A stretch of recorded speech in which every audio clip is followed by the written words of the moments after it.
today we have our presentation that we will start now with also Janine, who is in New Zealand, and you will see her presentation immediately, and Natalia Kolodzei, who is our moderator. She is in New York, so just it's very spread all over the world and over.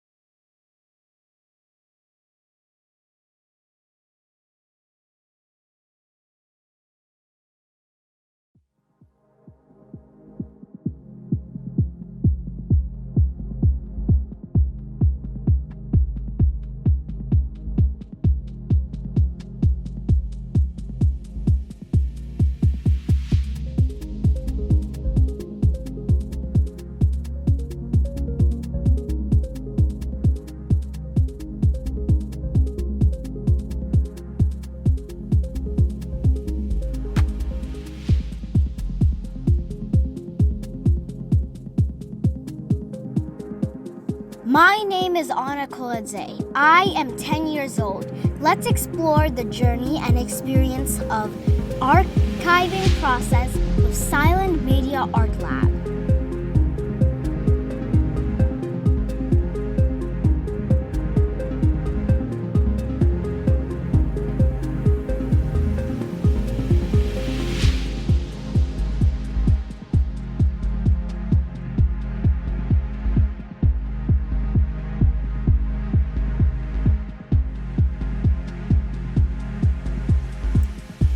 Silent Archive is divided into 3 self-contained units: Silent Audio Archive, Silent Video Archive, and Made in Silent.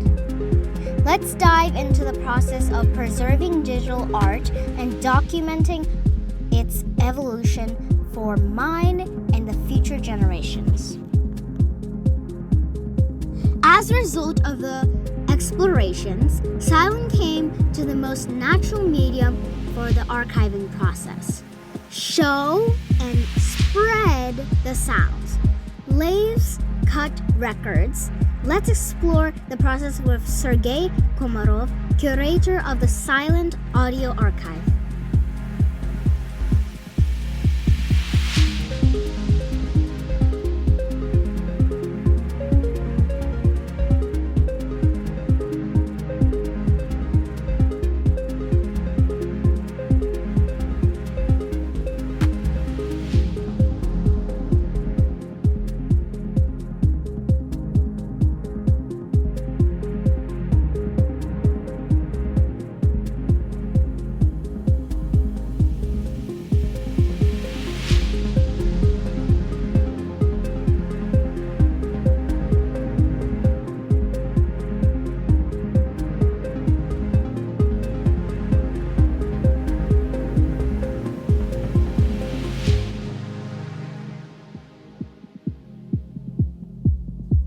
The Silent Video Archive, curated by Victoria Ilyushkina, has been functioning since 2008. One of the tasks of the archive is to form an open and accessible collection, to protect works of art from being closed in private collections, and to prevent them from becoming outdated. From the very beginning, Silent Video Archive was conceived as a platform for networking and interactions between artists, curators, and art institutions that promotes the development of media art and allows a wider audience to follow new trends in digital visual art.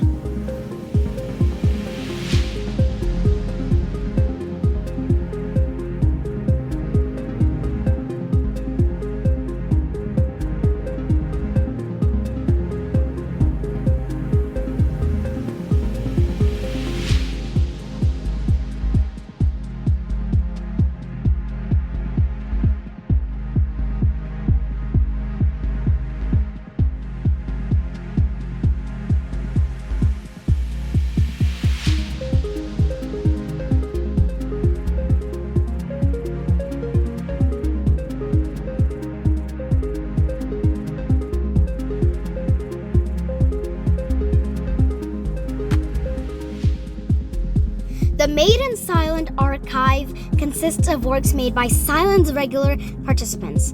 which reflect the laboratory's main goal: the creation of works incorporating new technologies and experiments in media art, creative collaboration between artists and engineers. Here is the form Silent uses to document all the works, from the idea and technical details, codes and illustrations, to the list of places where the project was exhibited.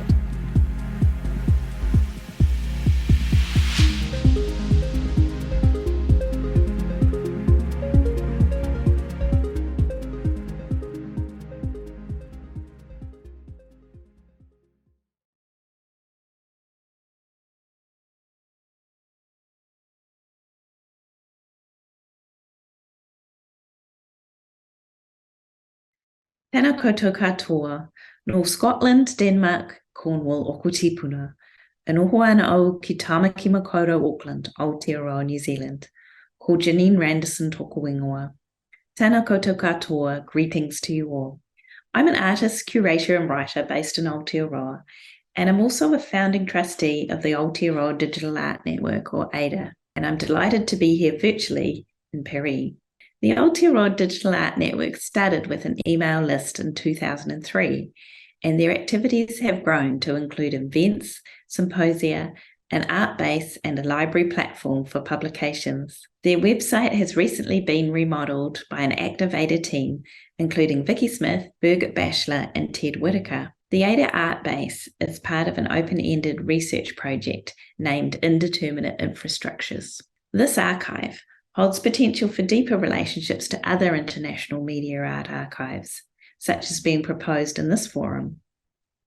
Coincidentally, the Archive of Digital Art, or AIDA, established in 1999 in Austria, I believe, also shares the same acronym.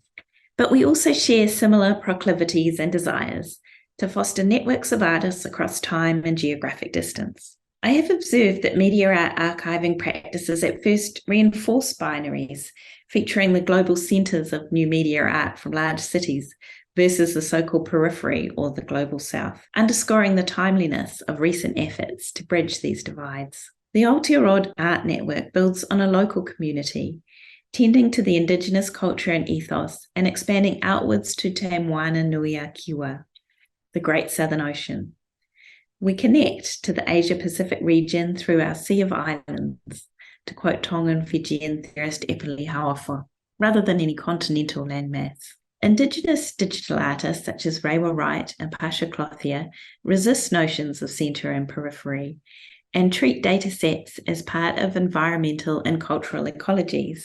Wright makes connections between quantum dynamics, nanoparticles, and Māori concepts of life force and spirit, such as Maori and Wairua in the Māori language. Descendant of the Pitcairn Islands, Clothier links fluid dynamics and chaos theory to the knowledge of Moana Pacific navigators and their creative explorations of diffractive wave patterning. This artwork, for instance, makes a wave pattern from the Māori koru, or infinite spiral motif. Although the AIDA network was born on the internet, many media artists in Aotearoa locate an ancestor in Len Lai, born in 1901, an interdisciplinary and free-thinking artist known for his experimental films and kinetic sculpture, which draw on both electronically programmed and naturally occurring energies. I have researched his unrealized propositions for sculpture in analog tape and lightning events in documents held at the New Len Lai Foundation Archive in Taranaki, New Plymouth,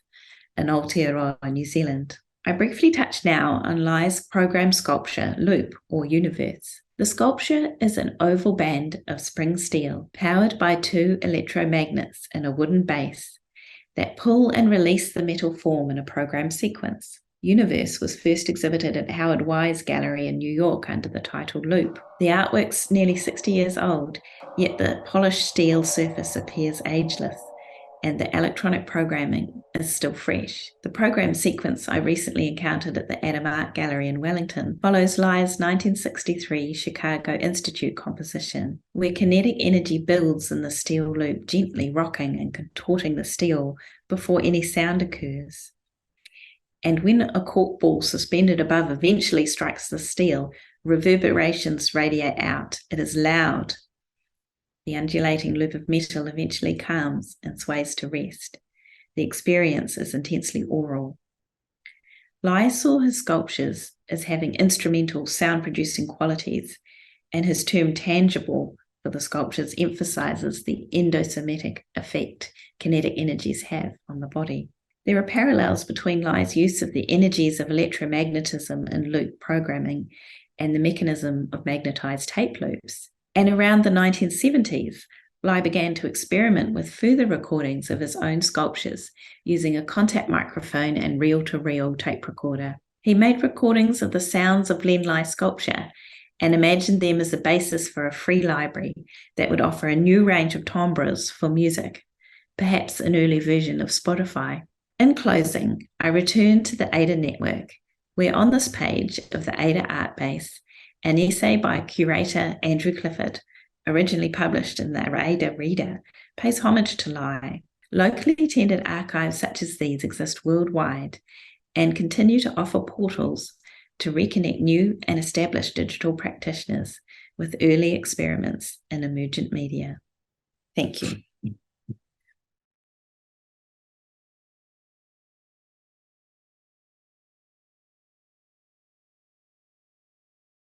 Hello, I'm Alexandra Dementieva. I'm an artist working in a new media field, like we name it, just it's not new media anymore, but I'm doing interactive installation and environment, and I have already, I can quote it, several of them, like Breathless, Unbearable Lightness, Inland Wonderland, and like Microcosm. As I'm working in this field very long time, when I start to do it, so just nobody really could build it up. So every exhibition or every festival I had to go myself.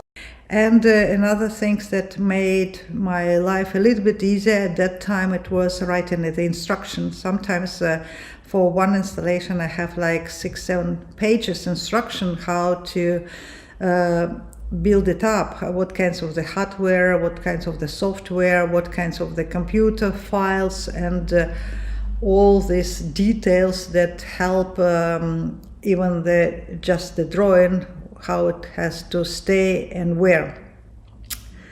But now a question that how I can keep it, because following my experience during the last 25 years that I'm using new technology, everything is changing with the cosmic speed, and so all time I have to readapt a lot of things.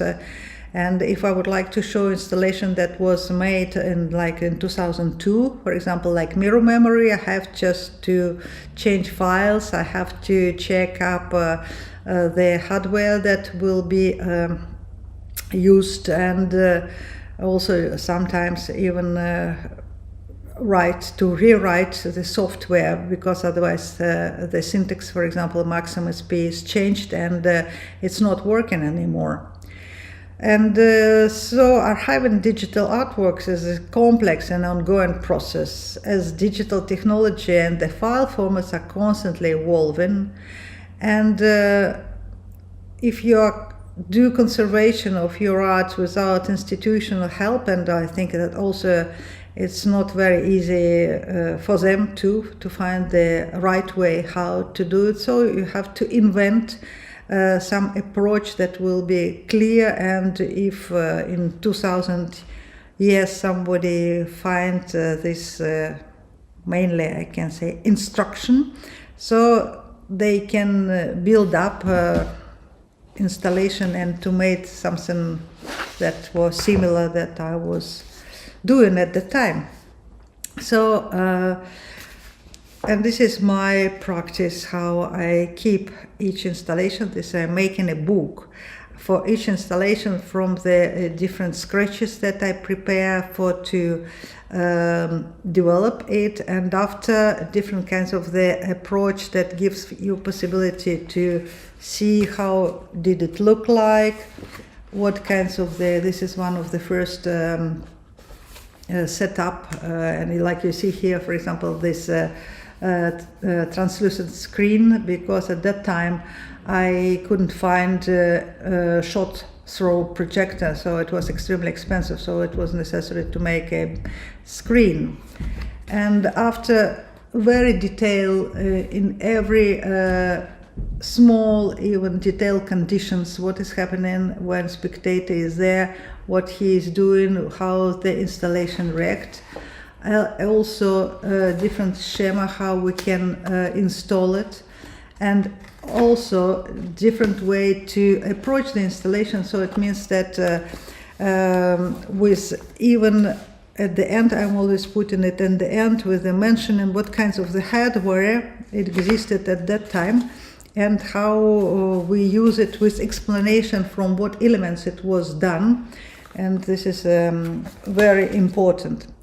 So this is my way for now, but I hope that very soon we will be able to put all kinds of information on DNA, and it will help us in the future to keep our artwork. Thank you. My name is Natalia Kolodzei, and welcome to the panel discussion, Art Data, New Frontiers in Curating, Preserving, Displaying, Connecting Digital-Based Art, with participants Anna Frants, Janine Randerson, and Alexandra Dementieva, who just shared their experiences with archiving and documenting new media, while searching for sustainable global platform for dialogue on digital art and the way of collaboration among transnational institutions.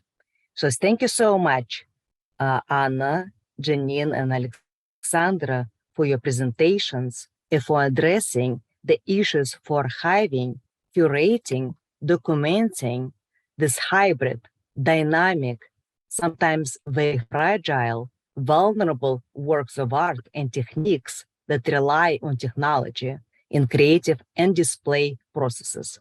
Many archiving and preservation strategies include one or more main approaches to preserving digital information: static preservation, migration, emulation. But even in combination, it is difficult to balance the data and the appearances, as it may cause unacceptable loss when dealing with multimedia digital artwork. Providing context is extremely important mission for all the museums. So let's jump into the questions. What are your views on ideal collaboration between curator, artist, institution, on the archival and preservation process? What are the steps to document the environment to allow the future viewers to better understand the work itself? What is the role of the curator in guiding and educating the artist through the archival and preservation process? What are the main challenges, both visual and archiving considerations for creating and redisplaying the work? Anna, let's start with you. What's your silent experience? Well, I think one of the biggest problems is not only to provide the technical description, what the installation or interactive installation has to be, but to understand in future generations what artists wanted to see. So it's really important. For instance, in our practice, we include interview with the artist. So the technician in the future, whoever is creating the installation, could see what's the, because the interactive or installation, which includes technology, it's a complicated thing. So what with the sound, smell, and whatever is necessary. So it's really important to understand what the artist had in mind. And Alexandra, what are your thoughts on the same question when you're displaying your work?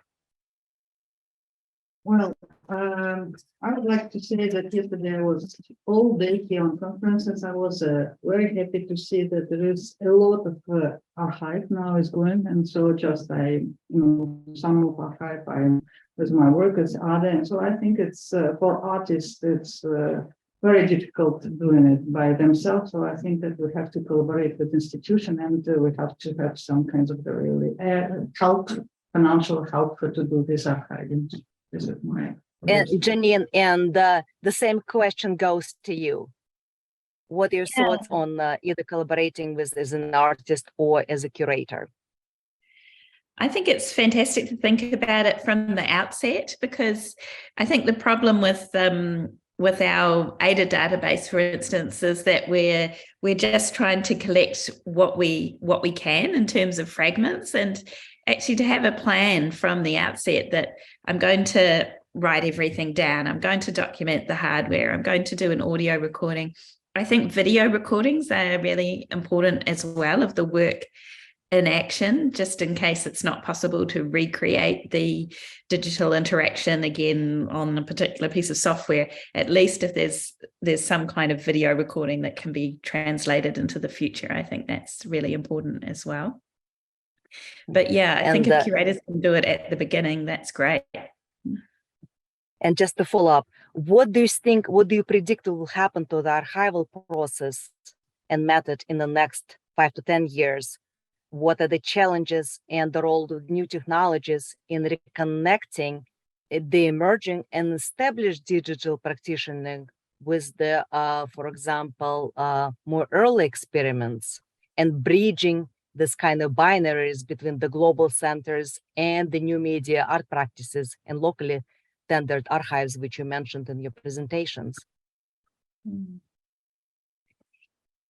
Well, I think the one of the excitements is how much more connected we are.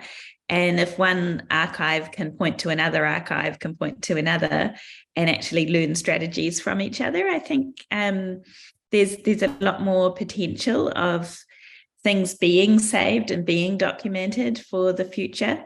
So definitely that possibility of connecting seems a really hopeful sign for the future.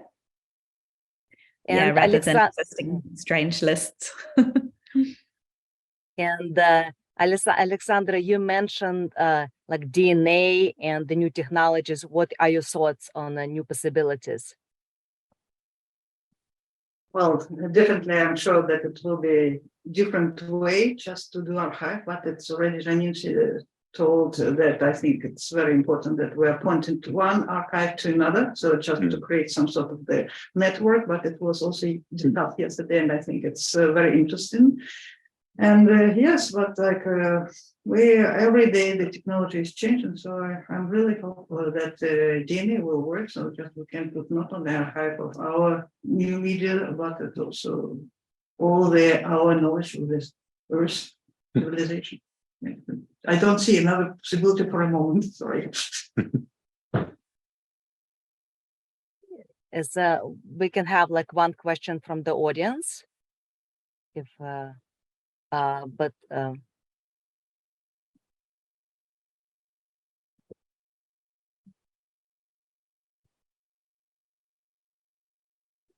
And thank you for the presentation of these archives which are discovering. So just really realize that it's good to connect them together. And I was actually wondering if there is a connection between the archive that you presented in these initiatives. Have you been connected from the outset, or is there some form of collaboration, or just actually for this conference? Did you hear my question?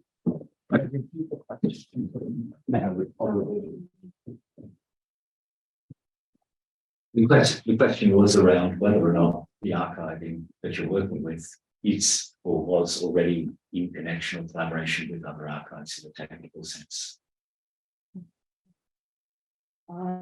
In the technical sense, no, but we use our archives all the time because we do lots of exhibitions and travel around the world, so we definitely use it.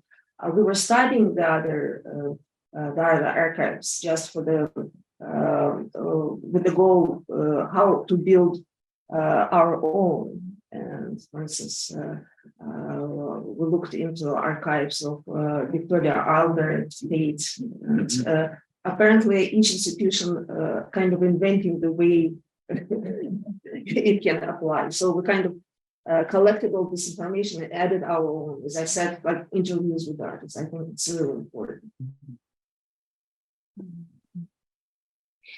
Yeah, I think the ADA archive, the Aotearoa Digital Art Archive, is also kind of built from the grassroots And now it's an opportunity to reach out and try and connect to other art bases, to know that we're out there. So, I was really happy that Anna invited me to talk about this art archive and in connection to Cylon. So I think that that dialogue is starting now, really.